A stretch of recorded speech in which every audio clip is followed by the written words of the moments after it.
Vamos então falar de tiroidectomia total em ambulatório.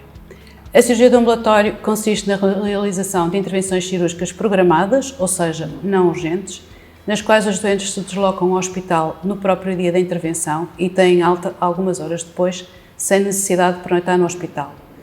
Quando, no âmbito da cirurgia do ambulatório, o doente tem necessidade de permanecer a primeira noite no hospital, tendo alta até às 24 horas após a cirurgia, passa a designar-se esta modalidade por cirurgia do ambulatório com pernoita e é disso que vamos falar hoje. A cirurgia em regime do ambulatório é, nos países desenvolvidos, a área de maior expansão cirúrgica nos últimos 30 anos, estando a sua popularidade associada a um conjunto significativo de vantagens. Vantagens estas que são várias, sejam elas clínicas, organizativas, sociais ou económicas. As vantagens clínicas são uma menor incidência de complicações, sejam elas quais forem. Vantagens organizativas, há uma melhoria de acesso dos doentes à cirurgia, há uma redução das listas de espera cirúrgicas, um aumento significativo da eficiência hospitalar relativamente à cirurgia do internamento. As vantagens sociais permitem uma mais rápida recuperação pós-operatória dos doentes, um início mais precoce das suas atividades diárias, da vida familiar e da atividade profissional ou escolar e uma menor alteração da vida cotidiana. As vantagens económicas é que permite uma forte racionalização da despesa em saúde, em especial quando em presença de elevados índices de substituição da cirurgia de internamento pela cirurgia do ambulatório. Em resumo, a cirurgia do ambulatório traduz-se por um modelo organizativo centrado no doente, que está associado a um significativo incremento da qualidade, com o aumento da personalização e da humanização dos cuidados de saúde. Há vários modelos organizativos. Um modelo pode ser quando é integrado no hospital, ou seja, o espaço físico e o trajeto do doente basicamente são os mesmos, não é de todo o ideal. Outro modelo é quando é independente do hospital, ou seja, quando existe um hospital à parte que funciona com o seu espaço físico, o seu trajeto do doente e os seus recursos humanos. É o ideal, de qualquer maneira implica mais gastos. O ideal e em princípio o que existe mais é aquele modelo que é apoiado no hospital, ou seja, num hospital funciona com um espaço físico próprio e com um trabalho e com um trajeto específico do doente, podendo, no entanto, partilhar os recursos humanos. E em Portugal, o que é que se passa? Em Portugal, a cirurgia do ambulatório começou no início dos anos 90, do século passado, e em 15 de setembro de 98 foi criada a Associação Portuguesa de Cirurgia do Ambulatório, que tem como objetivo principal a formação e a promoção da cirurgia do ambulatório, e é uma sociedade que tem tido muita atividade e que tem realmente tido sucesso nos seus objetivos. E isto foram os dados publicados no fim do ano passado pela ACSS e que se verificou que no final de 2018 cerca de 65% das cirurgias realizadas eram em cirurgia do ambulatório, continuando esta a ser uma área geradora de eficiência e ganhos à saúde, em que Portugal, segundo eles, é uma referência reconhecida internacionalmente. E porquê da cirurgia da tiroide em ambulatório? Sim ou não? Sim, porque normalmente são doentes jovens, normalmente são doentes saudáveis, são cirurgias geralmente rápidas, geralmente anestesias que correm bem, recobros geralmente curtos, pós-operatórios geralmente bons e complicações são geralmente raras, mas quando acontecem são complicações muito graves. E isso levanta um pouquinho o véu de por que não fazer a cirurgia no ambulatório. Que complicações podem surgir? Estas são as complicações mais frequentes: hemorragia, dispneia e hipocalcémia.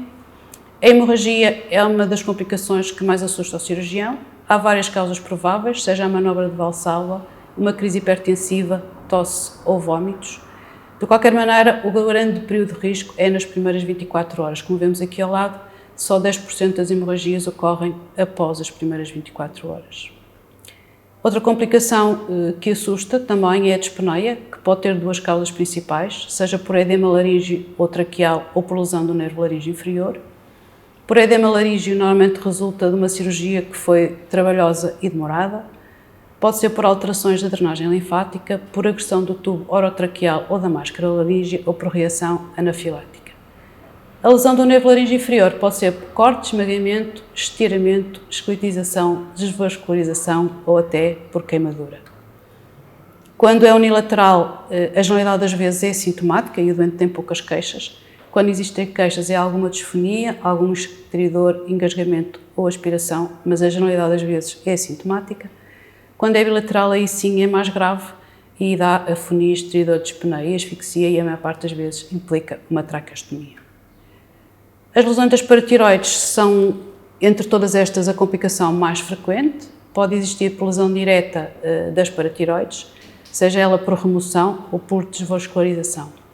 As queixas são muito variadas, podem ser desde leve a graves e depende um pouquinho do grau de hipocalcemia. É evidente que o nosso objetivo é diminuir estas complicações e para isso temos várias armas ao nosso alcance. Um deles é os critérios de inclusão dos doentes na cirurgia de ambulatório.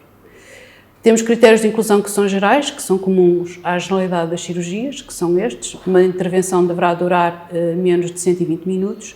O doente deve ser ou saudável ou com uma doença sistémica leve. As perdas sanguíneas estimadas devem ser inferiores a 500 ml. O doente deve estar estável clínica e psiquicamente. A distância entre o domicílio e o hospital não deve ser superior a 45 minutos. O doente deve ter um transporte assegurado em veículo automóvel. Deve estar assegurada a companhia de um adulto nas primeiras 24 horas após a cirurgia. O desconforto no pós-operatório deve ser controlado com a medicação por via oral.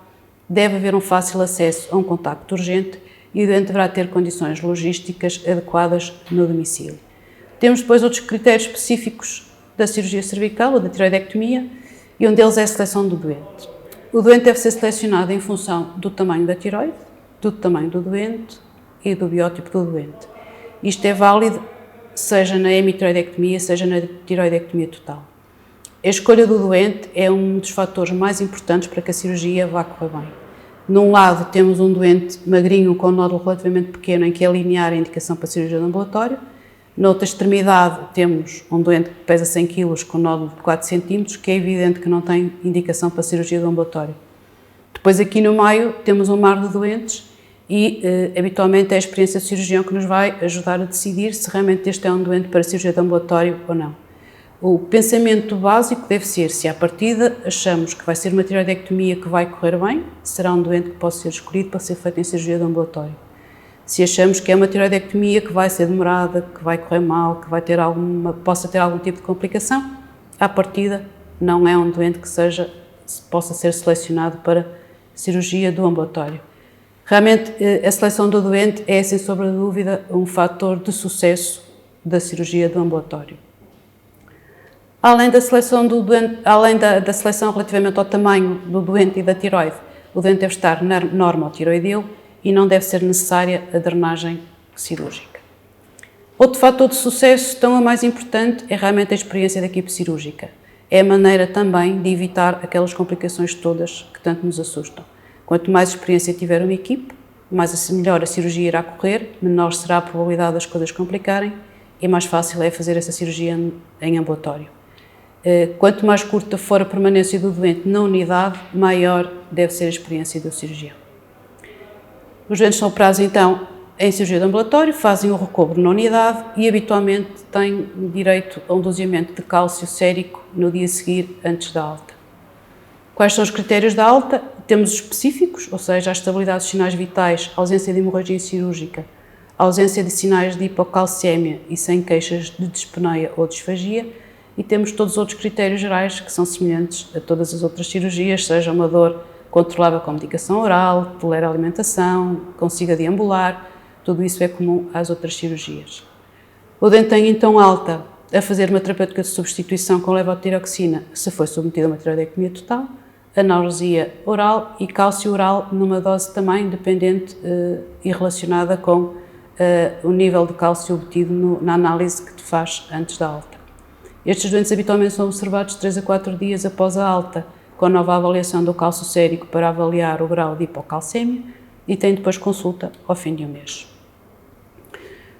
Temos aqui várias publicações, esta primeira de 2017, onde realmente reforça a importância da seleção cuidadosa dos pacientes. Esta outra também de 2019, onde mais uma vez se fala da seleção apropriada dos doentes. Esta outra de 2016, que já associa a seleção dos doentes à experiência do cirurgião. E também aqui uma que me parece importante, que é relativamente aos novos mecanismos hemostáticos de energia, sejam eles qual forem, que realmente implicam uma diminuição do tempo de cirurgia e, portanto, com menor número de complicações, facilitando então a realização destas cirurgias em ambulatório.